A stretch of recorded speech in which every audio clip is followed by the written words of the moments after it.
All right, we have The Shy, Season 3, Episode 3. Now, it was a better episode than last week's, but overall, this season is not giving me the same feel as the previous two seasons. So, we about to get into a spoiler review. If you didn't watch it, make sure you watch the episode first and come back to this video. Now, before we get into the episode, make sure you subscribe, like if you feel in the content, click the notification bell, let you know when I'm dropping a new video. So let's get into it. So Kevin, Jake, and Papa go to the house they think the dude Nook is at. And really a poor plan. Actually, there was no plan. Kevin just acted out of pure emotions, which is understandable, especially because he's so young and because it's a emotionally draining situation. Your sister just got kidnapped. I mean, if something like that happens, you're probably not going to be thinking straight. So the dude at the door put the gun in Kevin's face, and Kevin still wouldn't leave. So thankfully, this didn't turn into a tragedy. Kevin, Jake, and Papa was able to get out there because Jake and Papa talked some sense into him. It was just like, hey, let's leave. And really, they had no other choice. I understand you want your sister, but you're not going to get your sister back if all three of y'all get murdered, which, is a real possibility in that type of situation. They lucky they was able to get out there with no harm, you know. So that was that. And so Kevin and Jake went to Trig for some help. And Kevin was acting like Trig was obligated to help him, which he's not. He doesn't know you. It's a dangerous situation. It's only Trig. I think her name is his trans girlfriend. Her name is Imani, I think. It's only them. It's not like they got a crew there, and Trig was just like, I only help family, which is understandable. But Jake was like, Kevin is family. So, of course, Trig helped Kevin out just because he's trying to get custody of Jake and get out of Chicago, which is, I don't blame him in that aspect. Now, Trig plan was a little bit better. It wasn't great because you don't know what you walk into. You don't know how many people was in that house, how many people was armed. We know it was at least one armed individual there. Um, so him and Amani went there and basically pulled guns on them and was able to take over the house a little bit too easily. But it's TV. I'll suspend belief. But basically, they were showing how the house was full of sex workers. I don't know if there's sex trafficking going on in that location because it doesn't seem like the women there were selling their body um, freely, of their own choice. It looks like um, they were being forced to be in that situation, which, is really sad. So that caused a little bit of a conflict between Trig and Imani. Imani wanted to help the girls there, and Trig was just like, we can't save everybody. We got to stay focused on the mission. And they both have points because if you see something like that, it's not easy to walk away. But at the same time, what do you really do? You don't have an army. There's only two of y'all. You can't take on the whole gang with just two people. So they in a tough situation. I I really don't know what they could do. And Trig is like, yo, we definitely can't save everybody. I want to get my brother and get on out of here. I don't even want to be doing this now. I'm only doing this because Jake is asking this of me, and I need to do this if he come with me. So it's a tough situation right there. And hopefully this doesn't lead to blowback because you know they know Kevin, they know Jake, they know Papa, Trig, and Amani. They didn't have masks on when they went in there and tied everybody up and stuff. And let's be honest, Trig and Imani, they kind of stick out, so if they around town, they probably can find them pretty easily because, like I said, they definitely are sticking out. So hopefully no blowback comes to them later on in the season. So Kevin and Keisha mother and Dre is going around the community passing out flyers, um, asking people have they seen Keisha, and basically what they shown is that families and friends in the community really have to do it because the cops are not going to put full effort into finding a missing black woman. And I think they're trying to show the dynamic. If it's a white woman, especially a white woman of some higher class, middle to upper class, it's going to be national news. For just a regular black woman or a black teen that comes from a working class family or a poor family, they're not going to really spend any resources to find them. So that's true in real life, unfortunately. So I like that aspect of them telling that story. So Tracy is back. They ran into Tracy. I was happy to see her. Even though she kind of did Ronnie wrong, but whatever. But I was happy to see her. She started an organization. I'm glad she's doing something positive. So she started an organization supporting mothers who um, who children have been killed, which is admirable. I mess with that. That's what's up. So she invite Kevin Mother and Dre to come to a meeting. Kevin Mother was all for it. Dre was like, I don't really know you. I'm not really sure or whatever. And but they end up going to the meeting, and yeah, I don't know what happened like this in real life because the some of the members was extremely rude to Dre and Kevin Mother, right? They was talking about, well, Keisha have all these pictures online on Fenta. I think that's what they called it. Yeah, I might be old and flabby and sick because I had no idea what Fenta was. But is whatever. But anyway, she had all these pictures online, provocative pictures online. And I thought it was a little heavy-handed the way they did it. In my opinion, it could have been written a little bit better, but I get what they was trying to convey. They was trying to convey that in a lot of these situations, there's victim blaming. Okay, she shouldn't have been dressed like this, and she didn't have all these pictures online. She wouldn't have got kidnapped, and etc. etc. I get it, I get it, but I thought the reaction in the group was was way too heavy handed, and I don't know if people would actually be like that in real life.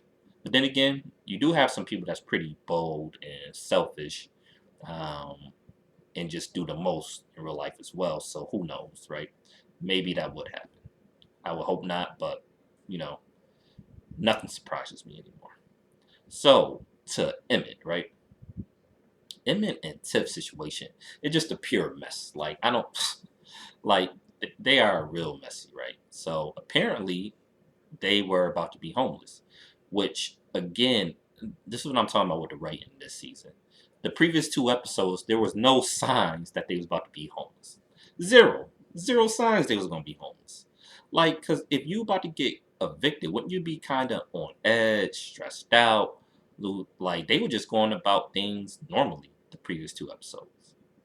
Like it's a big deal if you about to be homeless. So they go to Emmett mother's house, Jada, and she takes them in. Um, and I guess Tiff is a professional weed seller now. I don't know. I thought she had another job before, but apparently that's her career at the moment, right?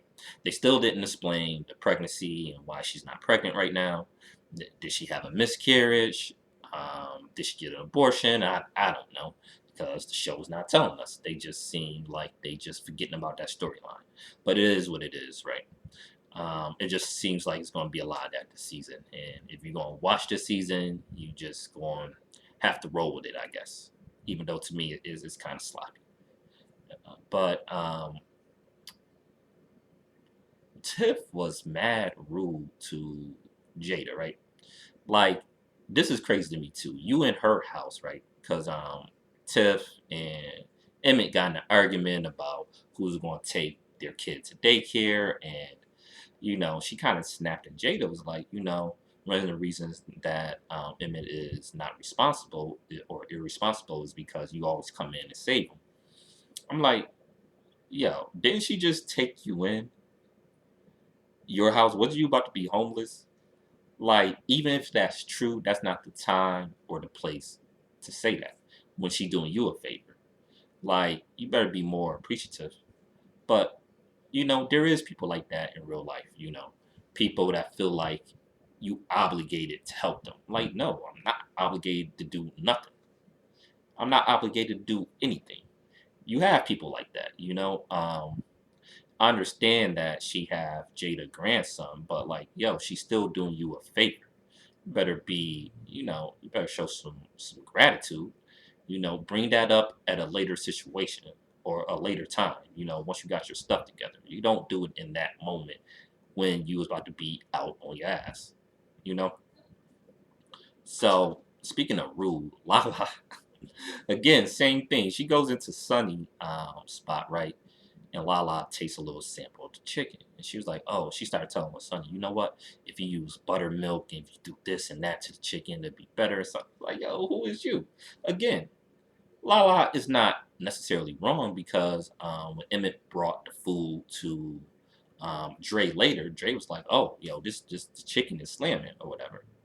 But it's not the time and place to do that. You just don't walk into somebody's establishment, somebody you don't know, and just start telling them what they should do. Nah, that's not how you do things. If you really want to prove it, Emmett worked for Sonny. You could tell Emmett, and Emmett could find a way to, breach the subject with Sonny later, right?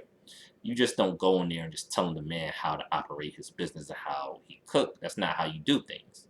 So, they, I don't know, they need some manners. It seems like, they need basic home training in this series.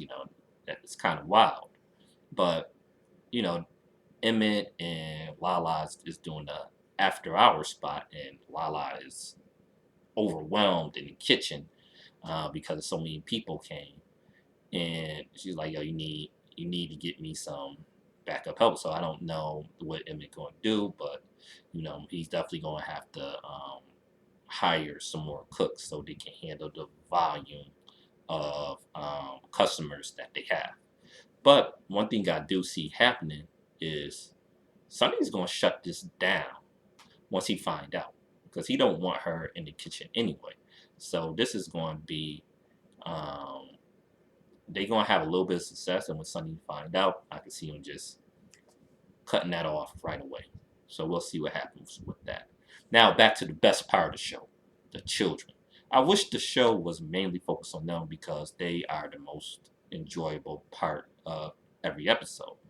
So you see that Kevin and Jake are in a new school. So it looks like Papa is on his own at the old school.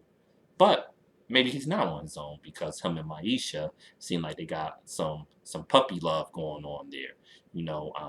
Papa needs his own show, and Papa's that too. So Papa is bringing my Maisha breakfast with bacon. Hopefully it was turkey bacon. Y'all need to get off that pork, y'all. But that's neither here nor there. It's not the video for that.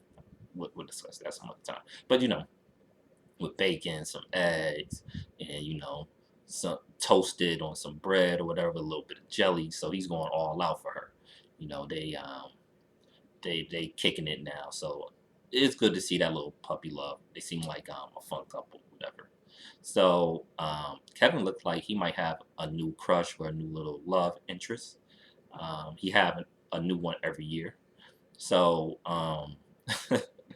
like I don't know. They didn't say her name, but I just call her little Sasha Shakur, little Angela Davis, little pro-black sister. That's what's up. You know, I'm feeling her character, and this part was well written, in my opinion, because they show a lot of dynamics in this, right? So, like I was saying, Kevin and Jake is going to this new school, and there's almost no black people there. So in their class, it was Kevin, Jake, and the young sister, right? And like Kevin was asked a question, he gave a terrible answer, and old girl came in and gave a correct answer, and then she went to them afterwards to kind of check them, like, yo, whether you want to be or not, you are a reflection of me. Basically telling them they're a reflection of all black people because there's not too many of them. And I like this conversation because that's true.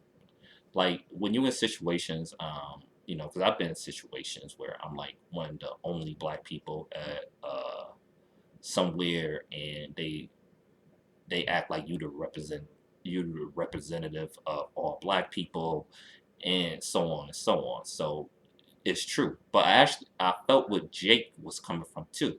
He was like, yo, I don't care what these white people think. And I feel that too. We shouldn't live our life being concerned what white people think. We gotta do what we gotta do. If they gonna think about us however they think about us. So I felt where Jake was coming from too, and this is a real conversation, because they both have valid points. We shouldn't live our life being concerned what white people think, but at the same time, because of the power dynamics, we kind of like, we need to be exceptional to get where we need to be at, and that's what the young sister was trying to convey to them as well. So she's basically like, yo, y'all need to get it together, because we have to be beyond good, and that's real as well. So I think that's going to motivate Kevin to get into his studies, which is good, So hopefully, you'll see, them excel in their schoolwork, which I think that's going to happen. I think even Jake is going to start doing decent because dude, I wasn't in his episode, but he doesn't seem like he plays games, So yeah, I just like that whole aspect of it. I like it's a real conversation, and especially you seeing children having that at such a young age. That's I felt that right there. The little sister had the African earrings and all that, and the little fro. So it was a good scene. And I'm looking forward to seeing more of Kevin and her interacting. So back to Ronnie. Ronnie is such a tragic character. I mean, I don't know. Did somebody put a hex on him? Did he get cursed?